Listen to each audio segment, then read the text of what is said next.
ഈശോ മിശിഹായ്ക്ക് സ്തുതിയായിരിക്കട്ടെ. ആഴം വചന വിചിന്തനത്തിലേക്ക് എല്ലാവർക്കും സ്വാഗതം.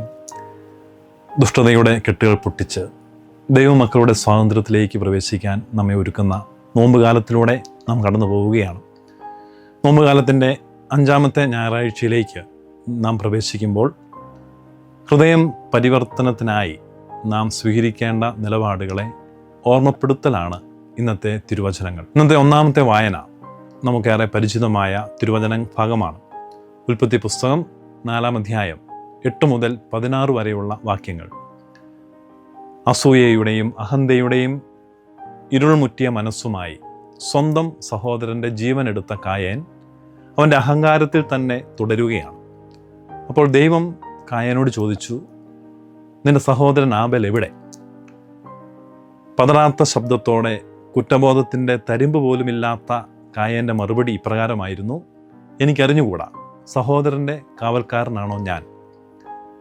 ഈ ഉത്തരവും അതിനെ തുടർന്നുള്ള കായേൻ്റെ ചോദ്യവും ദൈവത്തോടുള്ള വെല്ലുവിളിയാണ്. വികാരത്തിൻ്റെ വേലിയേറ്റത്തിൽ വിവേകം നഷ്ടപ്പെട്ട കായേൻ സൃഷ്ടാവിൻ്റെ മുൻപിൽ കോപിച്ച് തൻ്റെ പാപത്തിൻ്റെ വലുപ്പം കൂട്ടുകയാണ്.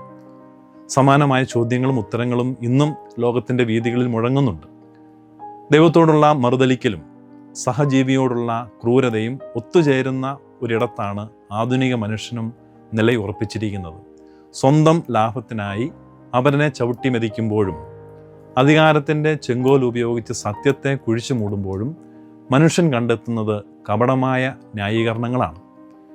യാതൊരു കുറ്റബോധവുമില്ലാതെ കായേൻ്റെ മനസ്സുമായി നടക്കുന്ന ആധുനിക മനുഷ്യൻ പാപത്തിൻ്റെ പടുകുഴിയിൽ വീണ് കിടക്കുമ്പോഴും ന്യായത്തിൻ്റെ വെള്ളപൂശൽ ക്രമേണ നടത്തുകയാണ്. കായേൻ്റെ പതനം തുടങ്ങുന്നത് സഹോദരനെ കൊന്നപ്പോഴല്ല, മറിച്ച് തൻ്റെ ഉള്ളിലെ ദൈവത്തിൻ്റെ സ്വരത്തെ നിശബ്ദമാക്കിയപ്പോഴാണ്. ദൈവത്തിനു മുൻപിൽ വിനയത്തോടെ ശിരസ്സ് നമിക്കുന്നതിനു പകരം യുക്തിയുടെ കപടവാദങ്ങൾ നിരത്തി സ്വന്തം തെറ്റുകളെ ന്യായീകരിക്കാൻ ശ്രമിക്കുമ്പോൾ നാമും കായേനെ പോലെ ദൈവത്തിൻ്റെ മുൻപിൽ നിഷ്കാസിതനാകും. നമ്മുടെ ക്രൂരത മൂലം സഹോദരങ്ങളുടെ രക്തം വീണ് നിലവിളിക്കുന്ന മണ്ണിൽ നിന്നുകൊണ്ട് നീതിയുടെ ദൈവം നമ്മെ വിചാരണ ചെയ്തുകൊണ്ടിരിക്കുകയാണ്. നിന്റെ സഹോദരൻ്റെ രക്തം മണ്ണിൽ നിന്ന് എന്നെ വിളിച്ചു കരയുന്നു എന്നുള്ള ദൈവസ്വരം അനീതിയുടെ അന്ധകാരത്തിൽ നാം ഒളിപ്പിച്ചു വയ്ക്കുന്ന ഓരോ രഹസ്യവും വിധിനാളിലെ വെളിച്ചത്തിൽ വിറയലോടെ വെളിപ്പെടും എന്നുള്ള ഓർമ്മപ്പെടുത്തലാണ്. ഈ ഭൂമിയിൽ നിന്നുള്ള മടക്കയാത്രയുടെ അനിവാര്യത അനുദിനം നമ്മുടെ മനസ്സിലുണ്ടാവണം. ഞാൻ എൻ്റെ സഹോദരൻ്റെ കാവൽക്കാരനാണ് എന്ന വലിയ സത്യത്തിലേക്ക് നാം മടങ്ങിയെത്തണം. അവരെൻ്റെ വേദന തൻ്റെ കൂടി വേദനയാണെന്ന് തിരിച്ചറിയുന്ന നിമിഷം മാത്രമേ കായേൻ്റെ മുദ്ര നമ്മിൽ നിന്നും മായുള്ളൂ. കുറ്റബോധമില്ലാത്ത കായേനിൽ നിന്നും കുരിശിലെ സ്നേഹത്താൽ കഴുകപ്പെട്ട പുതിയൊരു മനുഷ്യനിലേക്കുള്ള പരിവർത്തനമാണ് യഥാർത്ഥത്തിൽ നോമ്പുകാലം നമുക്ക് പ്രദാനം ചെയ്യുന്നത്. എന്നാൽ കായേനിൽ നിന്നും വ്യത്യസ്തനായി തൻ്റെ ന്യായങ്ങൾ ഉപേക്ഷിച്ച് ദൈവത്തിൻ്റെ സ്വരത്തിന് ചെവി കൊടുക്കുന്ന ദാവീദിനെയാണ് ഇന്നത്തെ 2-ാമത്തെ വായന നമ്മുടെ മുൻപിൽ അവതരിപ്പിക്കുന്നത്. സാമുവേലിൻ്റെ 1-ാം പുസ്തകം 24-ാം അധ്യായം 1 മുതൽ 8 വരെയുള്ള വാക്യങ്ങൾ. തൻ്റെ വാദമുഖങ്ങൾ അവസാനിപ്പിച്ച് ദൈവം വിഭാവനം ചെയ്തിരിക്കുന്ന പദ്ധതികളുടെ വഴിയിൽ തിരിച്ചെത്താൻ കഴിഞ്ഞതാണ് യഥാർത്ഥത്തിൽ ദാവീദിൻ്റെ വിജയം. ഈ പുസ്തകത്തിൻ്റെ ആരംഭത്തിൽ നാം കാണുന്നുണ്ട്, ദാവീദ് സാവൂളിന് പ്രിയപ്പെട്ടവനായിരുന്നു. സാവൂളിനെ ബാധിച്ച ദുഷ്ടാരൂപിയിൽ നിന്നും മോചനം ലഭിക്കാൻ ദാവീദിൻ്റെ സംഗീതം കാരണമായി. അന്നു മുതൽ ദാവീദ് സാവൂളിൻ്റെ ഹൃദയത്തിൽ ഇടം പിടിച്ചു. എന്നാൽ പിന്നീട് നാം കാണുന്നുണ്ട്, ദാവീദിൻ്റെ വിജയങ്ങൾ, പ്രത്യേകിച്ച് ഗോലിയാത്തിനെ വീഴ്ത്തിയത്, ജനമനസ്സുകളിൽ അവന് വലിയ സ്ഥാനം കിട്ടി. ദാവീദിൻ്റെ ഈ ഉയർച്ചയിലുള്ള ആശങ്ക സാവൂളിനെ വേട്ടയാടി. പിന്നീട് ദാവീദിനെ കൊല്ലാൻ തക്കം പാർത്ത് നടക്കുന്ന സാവൂളിനെയാണ് നാം തിരുവചനങ്ങളിൽ കാണുന്നത്. തൻ്റെ ജീവൻ എടുക്കാൻ നടക്കുന്നവനെ കൊല്ലാൻ അവസരം കിട്ടിയിട്ടും അത് ചെയ്യാത്ത ദാവീദിനെയാണ് ഇന്നത്തെ 2-ാമത്തെ വായനയിൽ നാം കാണുന്നത്. കൂടെയുള്ളവരൊക്കെ നിർബന്ധിച്ചിട്ടും ശത്രുവെന്ന് കരുതുന്നവനെ കൊല്ലാൻ ദാവീദിന് തുനിയുന്നില്ല.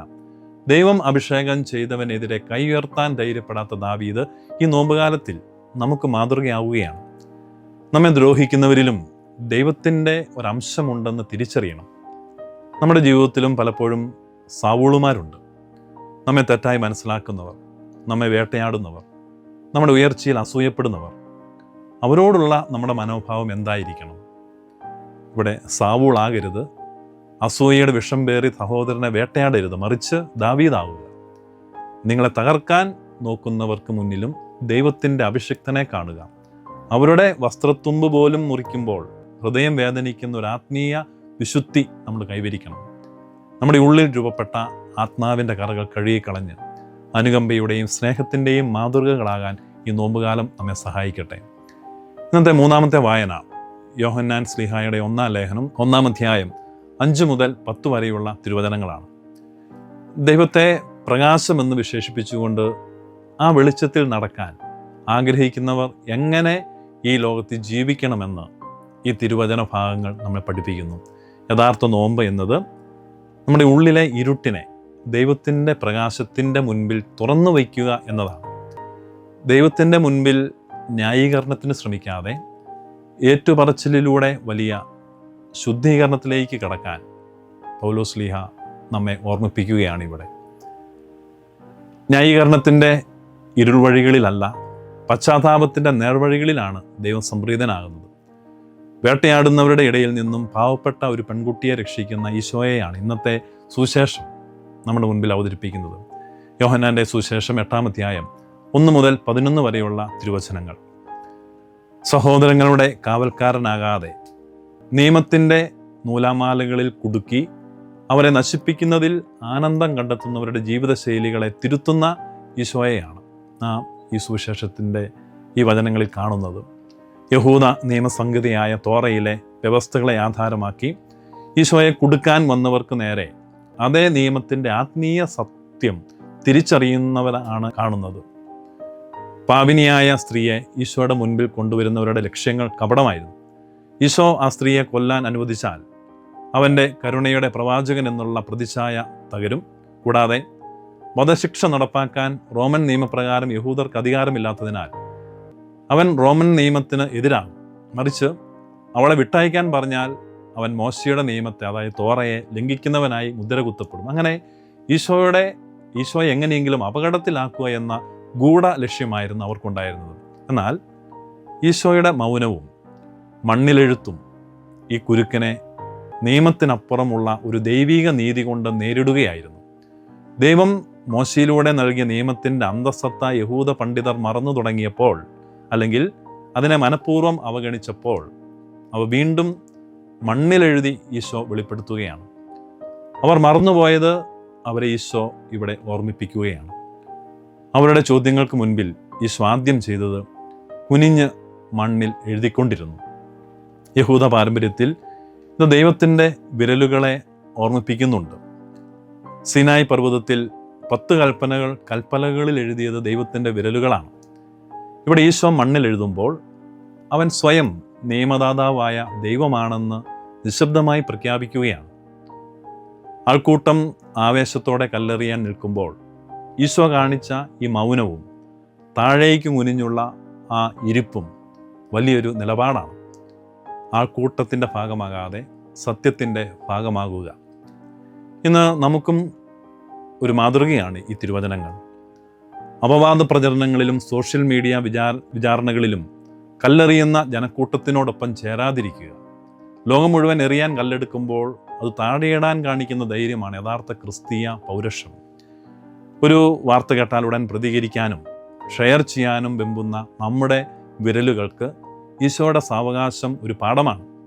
ഒരു നിലത്തെഴുത്ത്, സത്യത്തിൻ്റെ ആഴത്തിലേക്കുള്ള ഒരു എത്തിനോട്ടം നമുക്കും ആവശ്യമാണ്. വിധിക്കാൻ ചലിപ്പിക്കുന്ന വിരലുകൾ കൊണ്ട് കരുണയുടെ വരികൾ കുറിക്കാനായാൽ ഈശോയെപ്പോലെ നാമും രക്ഷിക്കുന്നവരാകും. ആൾക്കൂട്ടം ബഹളം വയ്ക്കുമ്പോൾ സത്യം തിരിച്ചറിയാൻ അല്പനേരം മൗനമായിരിക്കുക എന്നത് വലിയ ഒരു ആത്മീയ സമരമാണ്. യഥാർത്ഥത്തിൽ നോമ്പുകാലം നമ്മൾ ചെയ്യുന്നത് അതുതന്നെയാണ്. യഹൂദ പാരമ്പര്യം അനുസരിച്ച് നിയമാവർത്തന പുസ്തകം 17-ാം അധ്യായം 6-7 വാക്യങ്ങൾ കാണുന്നത് പോലെ ഒരാളെ വധശിക്ഷയ്ക്ക് വിധിക്കണമെങ്കിൽ 2 സാക്ഷികളെങ്കിലും വേണം. എന്നാൽ അതിലും ഗൗരവമായ ഒരു നിയമം അവർ സൗകര്യപൂർവ്വം മറന്നു കളയുന്നുണ്ട്. ഇവിടെ സാക്ഷികളായി നിൽക്കുന്നവർ പാപമില്ലാത്തവരായിരിക്കണം. ശിക്ഷ നടപ്പാക്കുമ്പോൾ ആദ്യത്തെ കല്ലെറിയേണ്ടത് ആ സാക്ഷികളാണ്. തങ്ങൾ എറിയുന്ന കല്ല് ഒരു മനുഷ്യൻ്റെ ജീവനെടുക്കുമ്പോൾ സ്വന്തം കൈകൾ ശുദ്ധമാണെന്ന് ഉറപ്പുവരുത്തുവാൻ അവർക്ക് ബാധ്യതയുണ്ട്. ഈശോ പറഞ്ഞ നിങ്ങളിൽ പാപമില്ലാത്തവർ ആദ്യം കല്ലെറിയട്ടെ, ഇത് കേവലം ഒരു ധാർമ്മിക ഉപദേശമല്ല, മറിച്ച് തോറായിലെ നിയമം അതിൻ്റെ പൂർണ്ണതയിൽ പാലിക്കാനുള്ള വെല്ലുവിളിയാണ്. അവർ മറന്നു തുടങ്ങിയ നിയമത്തെ അവൻ വീണ്ടും ഓർമ്മിപ്പിച്ചു. കൊല്ലാൻ വെമ്പുന്ന കായേൻ്റെ ഹൃദയവുമായി വന്നവർക്ക് മുൻപിൽ നിയമത്തിൻ്റെ അന്തസ്സത്തയായ വിശുദ്ധി അവൻ വെളിപ്പെടുത്തി. നിയമം അനുസരിച്ച് വ്യഭിചാരത്തിൽ പിടിക്കപ്പെട്ടാൽ പുരുഷനെയും സ്ത്രീയെയും ഒരുപോലെ ശിക്ഷിക്കണം. ലേവ്യരുടെ പുസ്തകം 20-ാം അധ്യായം 10-ാം വാക്യത്തിൽ ഇത് വളരെ കൃത്യമായിട്ട് പറയുന്നുമുണ്ട്. എന്നാൽ ഇവിടെ അവർ സ്ത്രീയെ മാത്രം കൊണ്ടുവന്നത് തന്നെ അവരുടെ അനീതിയുടെ തെളിവായിട്ട് തന്നെ നമുക്ക് കാണാം.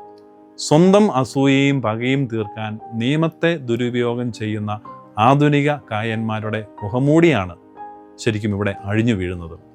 പോയിക്കൊള്ളുക, ഇനിമേലിൽ പാപം ചെയ്യരുത് എന്ന ഈശോയുടെ വാക്കുകൾക്ക് ദൈവശാസ്ത്രപരമായി വലിയ ആഴമുണ്ട്. ഈശോ പാപത്തെ നിസ്സാരമായി കണ്ടില്ല, എന്നാൽ പാപിയായ മനുഷ്യനെ അവൻ തള്ളിക്കളഞ്ഞുമില്ല. ഈശോ ഈ സ്ത്രീയെ സ്നേഹിക്കുന്നു, എന്നാൽ അവൾ ചെയ്ത പാപത്തെ അംഗീകരിക്കുന്നില്ല. നിയമപണ്ഡിതർ ആ സ്ത്രീയെ പാപത്തോടൊപ്പം എറിഞ്ഞുടയ്ക്കാൻ നോക്കിയപ്പോൾ ഈശോ പാപത്തെ മാത്രം നീക്കം ചെയ്ത് സ്ത്രീയെ വീണ്ടെടുക്കുന്നു. നിയമം കുറ്റാരോപിതനെ ശിക്ഷിക്കുമ്പോൾ, അതിനുവേണ്ടി പരിശ്രമിക്കുമ്പോൾ, ഈശോ കുറ്റാരോപിതനെ വീണ്ടെടുക്കുന്നതിന് ശ്രദ്ധിക്കുന്നു. പരാജയപ്പെട്ടവനെ ചേർത്ത് നിർത്തി പുതിയൊരു ജീവിതം പണിയാനുള്ള കരുത്ത് നൽകുകയാണ്. ഇതാണ് യഥാർത്ഥത്തിൽ ക്രൈസ്തവ ശൈലി. ഈശോയുടെ ഈ ഓർമ്മപ്പെടുത്തലുകൾക്ക് മുൻപിൽ നമുക്കും നിശബ്ദരാകാം. മറ്റുള്ളവരെ വിചാരണയ്ക്ക് വയ്ക്കുന്നതിന് മുൻപ് സ്വന്തം ഹൃദയങ്ങളെ പരിശോധിക്കാം. കപടതയുടെ കല്ലുകൾ ഒന്നൊന്നായി നമുക്ക് താഴെയിടാം.